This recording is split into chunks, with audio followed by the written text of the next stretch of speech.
As the Earth's population continues to grow and develop, our limited freshwater resources become increasingly scarce. We are fortunate that the Earth's oceans offer an alternative and can provide a sustainable supply of potable water. Seawater can be economically and reliably converted to potable water through a process known as seawater reverse osmosis. The process starts by extracting water from the ocean using wells located on the shoreline or by using an intake structure located in the open ocean. Osmosis is a naturally occurring process where a solvent, such as water, passes through a semi-permeable barrier. The semi-permeable barrier, or membrane, allows some things to pass through it, but not others.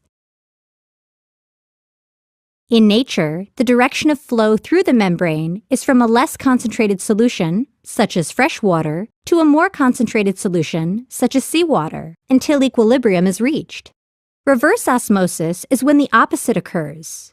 By pressurizing the concentrated solution, the seawater, we are able to force water molecules to pass from the salty seawater solution through the membrane to the fresh water. To protect the reverse osmosis membranes from becoming clogged by solid particles that can be suspended in the seawater is filtered before passing through the membranes. This is accomplished by using multimedia filters, which are tanks or vessels containing a series of layered granular materials.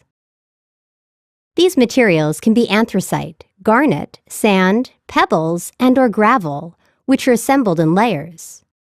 The filters remove sand, twigs, seaweed, and other particles from the seawater. In some cases, other types of membranes, known as ultrafiltration and microfiltration membranes, are used instead of multimedia filters to pre-treat the seawater. Next, the filtered seawater travels to the cartridge filters, which act as a second stage of filtration. Cartridge filters used for seawater reverse osmosis are typically made from a yarn-like synthetic material that is wound into cartridges. These remove even smaller solid particles from the seawater, such as fine sand and clay, before the seawater proceeds to the reverse osmosis membranes.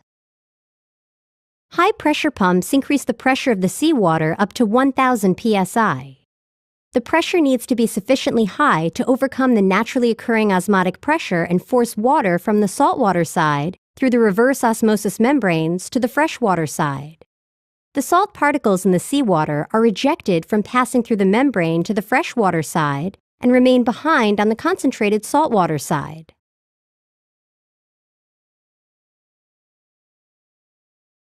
The reverse osmosis membrane can be thought of as a number of sealed envelopes connected at their open ends to a tube. There are spacers between each envelope which allow water to flow across the membranes. The membrane envelopes and spacers are then wound around the tube like a roll of paper towels. The reverse osmosis membranes are then enclosed in a fiberglass shell. The membranes are connected end to end, usually 6 to 7 membranes together, and housed in vessels that are built to withstand pressures up to 1,200 psi. As the pressurized seawater enters the pressure vessel and flows across the membrane surface, the water molecules are forced into and through the membrane envelopes, leaving the salt molecules behind.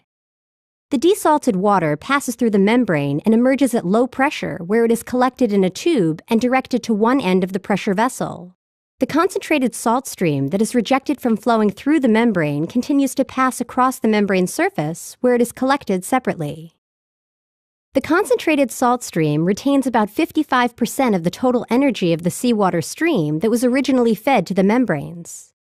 To reduce the energy that is required to operate the reverse osmosis plant, the pressurized concentrated stream is piped into an energy recovery device.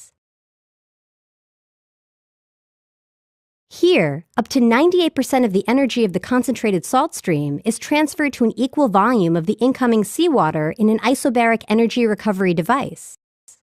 The energy recovery device significantly reduces the plant's operating costs by recovering the concentrated salt stream energy and using it to pressurize 60% of the seawater that is fed to the membranes. The concentrated salt stream will have about a 60% higher salinity than the incoming seawater. The concentrated salt stream is sent back to the ocean through a brine disposal well, or a device known as a brine outfall. The brine outfall is situated in an area of significant ocean flow so that the salt levels are quickly returned to equilibrium with the ocean.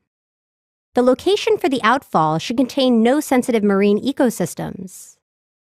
In a properly designed brine outfall, no noticeable increase in salinity can be detected at a distance of a few meters from the discharge. The pressurized seawater leaving the energy recovery device has its pressure boosted by a small booster pump so that it is at the same pressure as the seawater leaving the high-pressure pump.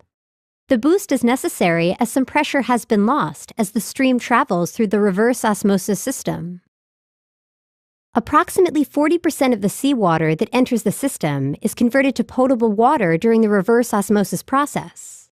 The potable water is further treated by adding calcium carbonate to improve the taste and bring the pH to the neutral range. Chlorine is also injected to provide disinfection properties as the water travels from the reverse osmosis plant through the distribution pipes to homes and businesses. When proper conservation of natural water resources is practiced, water reuse has been applied, and a water deficit still remains. Seawater reverse osmosis can offer a sustainable alternative. With good stewardship, it can provide life-sustaining water for coastal communities. Desalted water supplies, which are not susceptible to drought and other natural disasters, can provide a clean, safe potable water supply.